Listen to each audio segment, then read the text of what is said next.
Thank you everyone for being here today. We're going to be diving into the easiest ways that you can keep a strategy workshop feeling safe. And you want to help it feel safe so people feel open. You can get the most out of what's going on so the team can really engage with another, collaborate with one another, rather than staying quiet, keeping to themselves, not sharing all the information. So this is how you can get the teams to be really productive, is by helping them feel really safe. And so we're going to talk about the easiest ways to do that. So let's dive in. So we're going to be looking at principles and behaviors. The principles are something that you can really look at, and we're going to be talking about 7 principles and behaviors you can take to create the space. Now, the behavior is one example of a behavior to let that principle happen. And so just know that that's an example. There could be way more regarding how to get that principle really moving forward, but that's all, just giving you an example of what a potential behavior could be. And this is, again, going to help your team just be fully engaged, open, and honest during the workshop so that you're not wasting anyone's time. You're getting the most clarity so that you have the best outcome. Now, one thing I want to dive into is behaviors versus non-behaviors.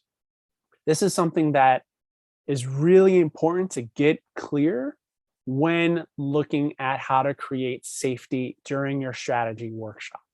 Okay, so this I get all the time. Oh, I'm going to make sure that I'm listening.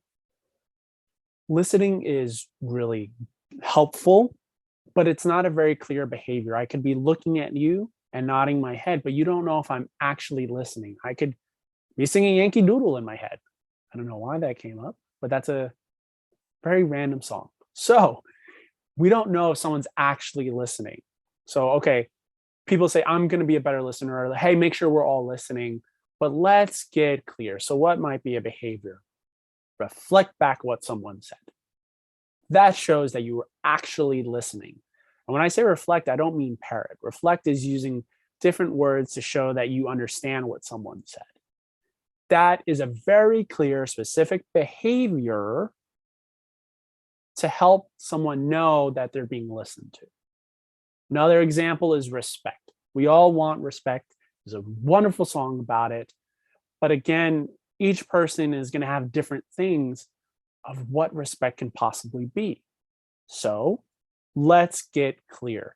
We ask clarifying questions, right? So rather than just assume I know what you're saying, rather than saying you're wrong or anything like that, I'm going to show you respect by working to understand you. And I'm going to do that by asking clarifying questions.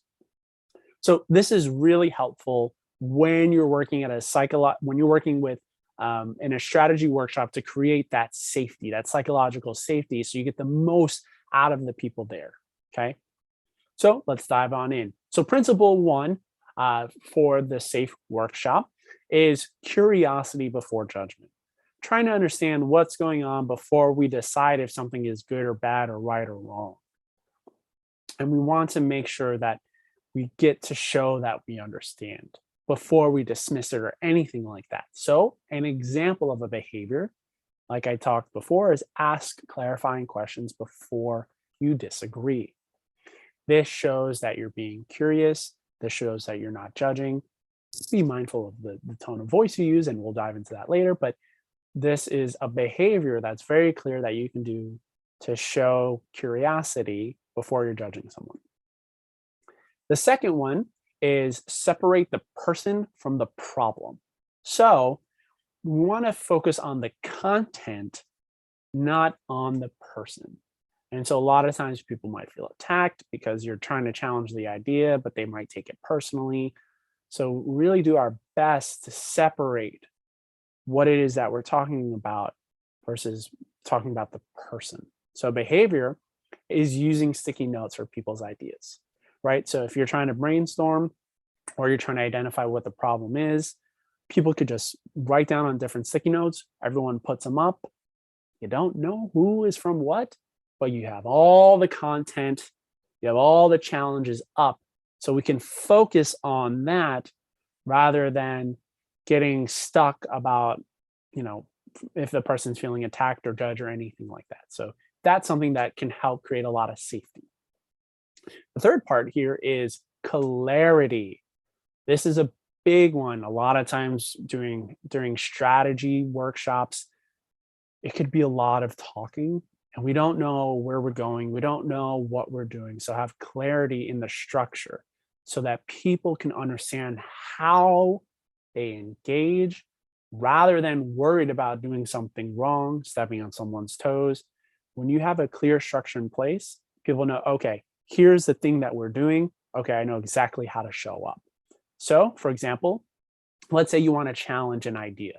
You have the structure in place where first we ask clarifying questions, then we reflect back to show that we understand, then the person confirms that it's accurate, then asks if it's okay, if now's an okay time to challenge the idea, right? This is just a very simple, tiny example of structure, but at least people now know what to do or how to do that.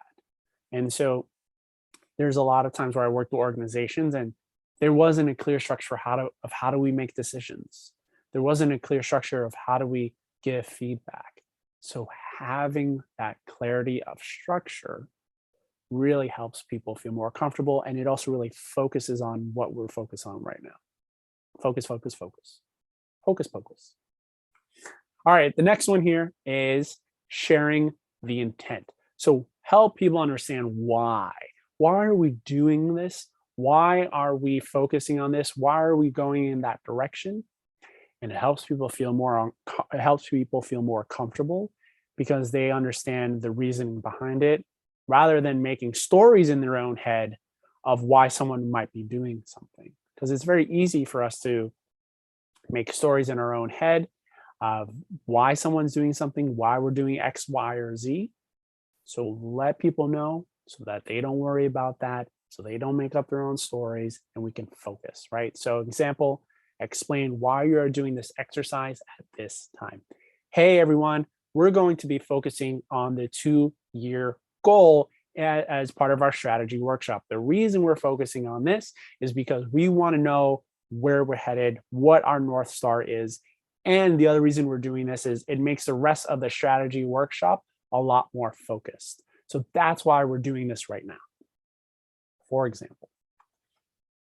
Okay, the next one, positive reinforcement of the safe behaviors, right? So looking at, okay, making sure that we're doing what we can, and when people are doing those safe behaviors, to positively reinforce them. And this gives people an understanding, oh, that's the type of behaviors I should be doing, right?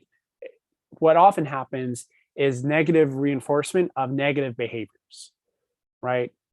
That's a dumb idea. That was this dumb idea. So don't even go there, right? Oh, we've done that so many times. Why are you even bringing that up? Versus the positive reinforcement. So, for example, thank someone after they challenged an idea in a kind and constructive way. Wow, you know what? That was a really great perspective that you brought into that to help us see something different. And the way that you did it was easy for us to hear, and it felt like it was really constructive and moved us forward. Thank you so much for doing it like that, right? So it could be small, medium, or large, but how do we positively reinforce those safe behaviors?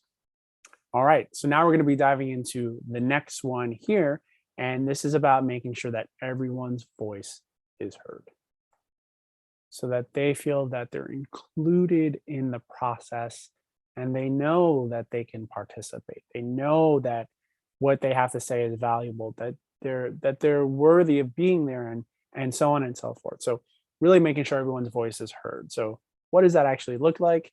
Have everyone write down their thoughts on sticky notes and put them up on a wall. So, just because everyone doesn't talk doesn't mean we can't make sure everyone is heard, especially people who are more introverted. Some people need more time to process what's going on. So you just have them take a couple minutes and write down their thoughts and put them up on the wall. So this is allowing their voice to be heard. They're not necessarily speaking at that moment, but that's something that you can do to make sure that everybody's voice is heard in the process. All right, last one here. Be mindful of social cues, the tone of voice, the expressions, and other nonverbal cues. All right, so be mindful of how are people showing up in the process, right?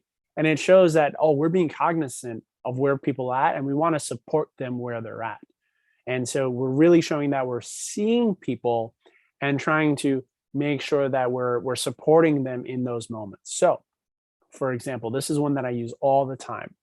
When someone says yes, but it doesn't sound like they mean it, you could just say, "Hey, I'm hearing a yes from you, but I don't feel a yes from you."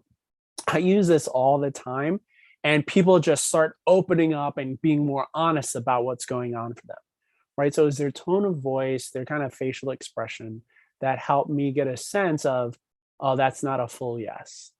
There's something more there. And so being mindful of those social cues so that you can make sure that you're showing people I'm being attentive, I'm being really aware of where you're at, and I'm working with you where you're at.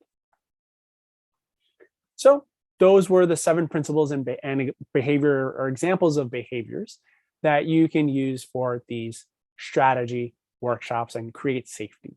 Now, if you're interested in learning more about how to get people to work together in a really collaborative way, we have a free guide. So the free guide is below. So go ahead and click there.